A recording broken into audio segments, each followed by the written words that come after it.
Hundreds attended a church service generated by ChatGPT's AI chatbot. Egypt has banned all dogs except these 10 breeds. And Walgreens unveils their new high-security store with only 2 aisles and everything behind glass. These are the weird stories for Thursday on Weird AF News, the only daily weird news podcast hosted by a comedian inside a very small closet in Los Angeles. Hundreds attend a church service generated by ChatGPT. Are you all familiar with ChatGPT? Let's define our terms up top, shall we? ChatGPT is an AI textual software that it generates textual information based on your questions and requests. It is not completely reliable. I've asked it some questions, even about my own biography, and it got it totally wrong. Apparently, ChatGPT thinks I starred in the Dukes of Hazzard. Not true, ChatGPT. I don't know where you got that.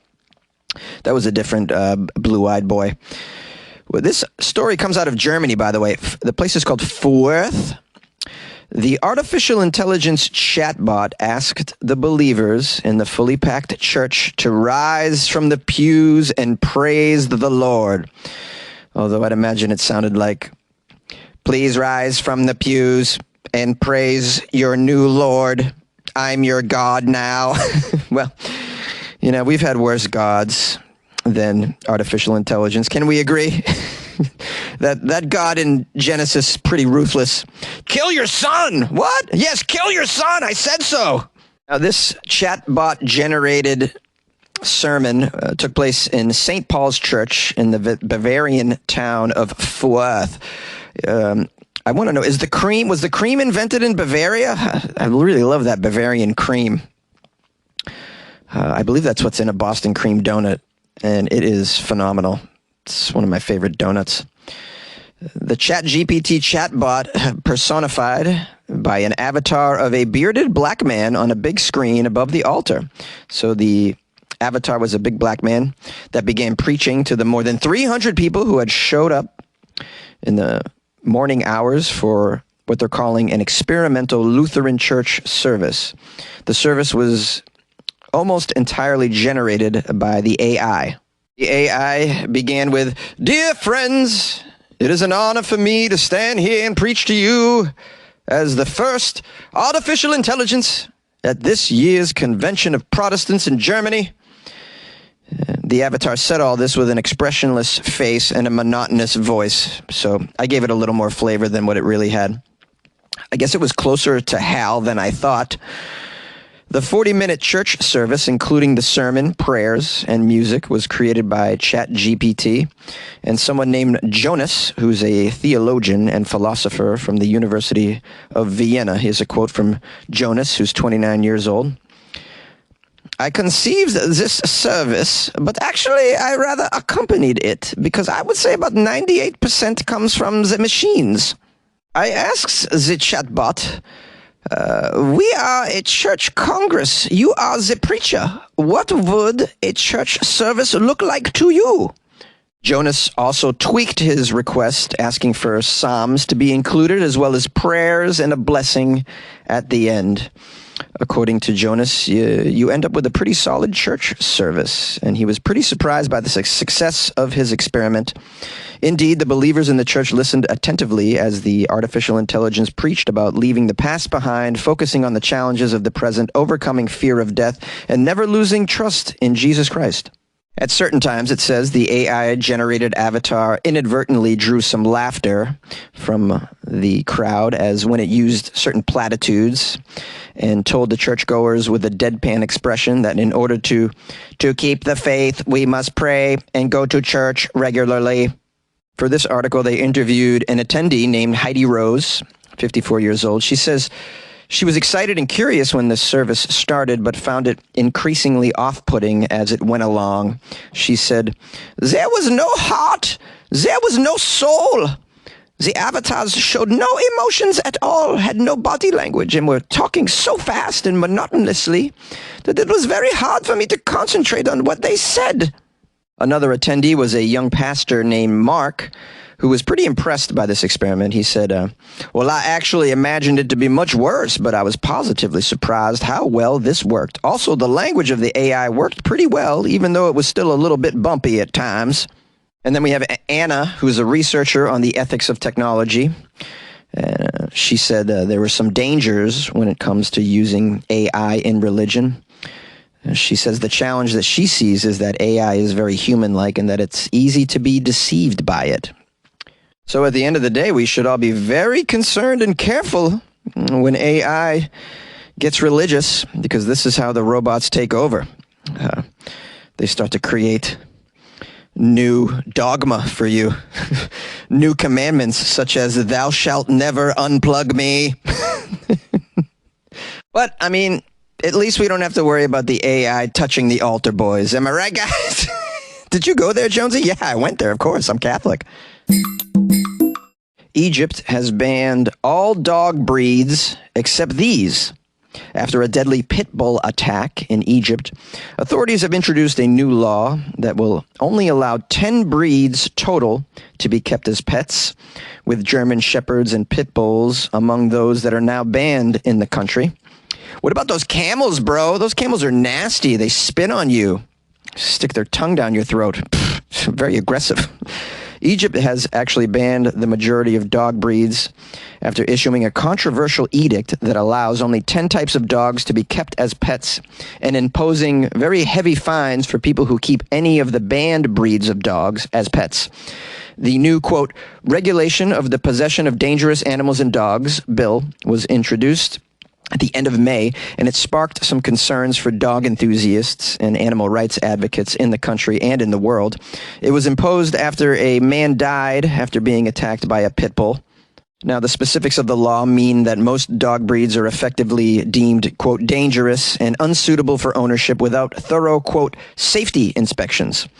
A copy of the new law was published in the media, and it requires all pet owners, including the banned dog breeds, tigers, and lions, to register their animals with the authorities for inspection. The law will allow ownership of only 10 select breeds without safety inspection: the Cocker Spaniel, Labrador, Poodle, Malinois, did I say that right? Malinois? Never heard of it. Pomeranian, Jack Russell, Great Dane, White Shepherd, Maltese Dog, and Samoyed. Samoyed. Oh, didn't say that right either. I noticed the acceptable list doesn't include Papillon, which at one time I sort of co-owned a Papillon with a former girlfriend, and they're amazing little dogs. They're known as the comedians of the dogs, and they make their owners laugh, and they're amazing and pretty harmless. I'm surprised they're not approved. There are stringent regulations on specific breeds, such as the Pit Bull, the Rottweiler, German Shepherds, Boxers, Huskies, Caucasian Shepherds, and Bull Mastiffs. Those particular breeds, deemed dangerous, will be subjected to a thorough government safety licensing process. The law says that dogs deemed unsafe will be confiscated by public veterinarians without providing any further details. Details as to what happens to that. I think we can all imagine what happens to it. But I mean, I think we can use our imaginations. It's Egypt. They're probably going to mummify it and then give it back to you so you can put on your mantle. Here's a quote from Mona, who's the chair of the Egyptian Society for Mercy to Animals. This is like passing a law prohibiting people from driving cars because of a car accident. We're also very taken aback by the list of banned breeds, which includes dogs commonly owned in other countries. There are clear discrepancies in this list. For instance, one dog breed is prohibited, but it also listed as permitted under a different name. This indicates a lack of understanding on the part of the drafters of the law regarding dog breeds, their actual traits, and their level of aggression. Sheesh. Yeah, and then what happens if you have a mixed breed? What do you do then? It says here, as part of the registration process, pet owners must pay a fee of up to 50,000 Egyptian pounds, which is about 1,600 USD, to Egypt's General Organization for Veterinary Services. This makes your dog very expensive on top of what you pay for the dog, and some of these purebreds are $1,000 already. This bill stems from the tragic incident I alluded to earlier, which took place in February when Mohammed, a banker in the greater Cairo area went into a coma and died after being attacked by a pit bull that belonged to his neighbor. This incident fueled a heated debate over public safety and prompted authorities to take some action to regulate pet ownership in the country. This stern legislation also comes amid a growing trend for having pets in Egypt, mainly dogs. With more Egyptians embracing the companionship of animals, lawmakers argue that stricter regulations are necessary to ensure responsible dog ownership and safeguard public welfare at the same time. How strange that Egypt has gone to these lengths based on one case of a person dying. I mean, that seems to me to be an outlier, and I don't think you should make sweeping legislation based on an outlier, personally. And it's very funny to me that Egypt is banning the ownership of certain dogs, but yet they can own women. Yeah, women are like property, right? Anyways, I digest. I will put the phone number out there, 646-450-2012, for my lovely listeners to call and maybe give your opinion on this ban on dogs. I know my loyal listeners are very passionate about pets. Want to create a podcast? Spotify's platform lets you easily make, record, and distribute a podcast everywhere, even earn money all in one place for free. It's called Spotify for Podcasters.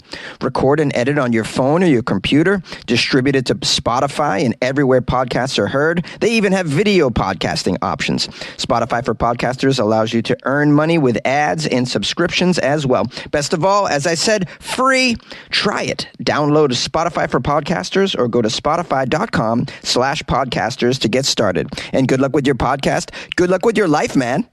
Yay! Walgreens opens a store in Chicago with only 2 aisles, and everything is on lockdown. Walgreens just opened a redesigned store in a downtown Chicago neighborhood where most of the merchandise is intentionally kept out of sight. The store at one point offered a typical Walgreens shopping experience. It had multiple aisles stacked with daily essentials, cosmetics, packaged snacks, healthcare needs, and an in-store pharmacy. But last week, the same location reopened with a dramatically pared back look. Why? Walgreens says it's a digital-first experiment store to benefit customers. It's not designed to deter theft, Walgreens says. Oh, sure, okay.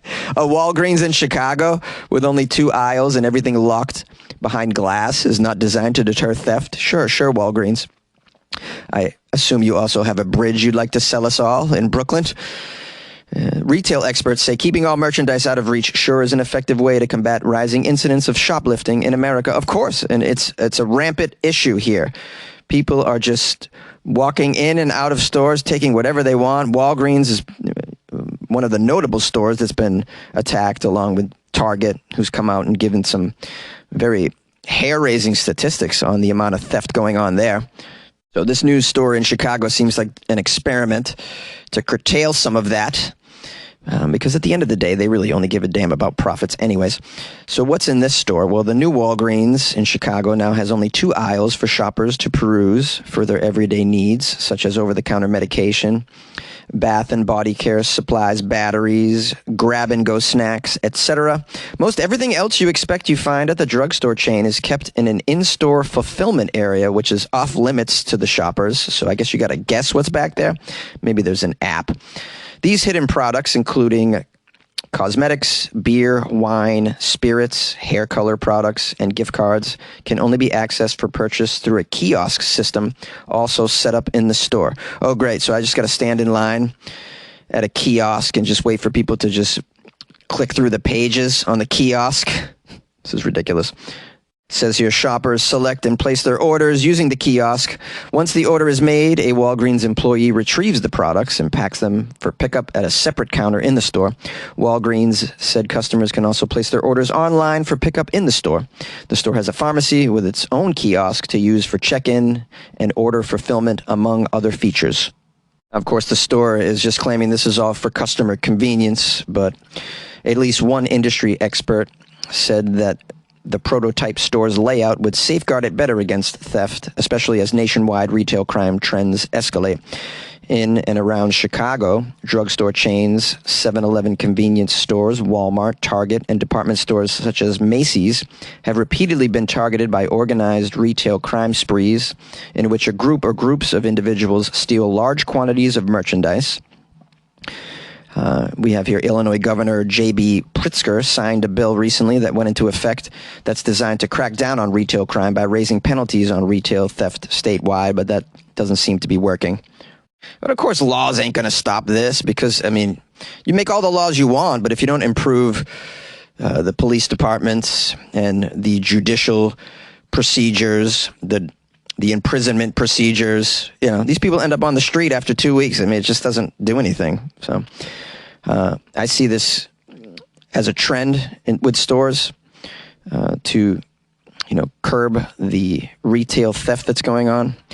I am very supportive of this setup if it means more protection for the employees, though. If they're going to be behind a wall or behind glass for most of their shift, I think that's where we need to be, because I've covered, as you've heard on this podcast, many stories of employees at retail places and fast food places, drugstores, etc., being just attacked by criminals.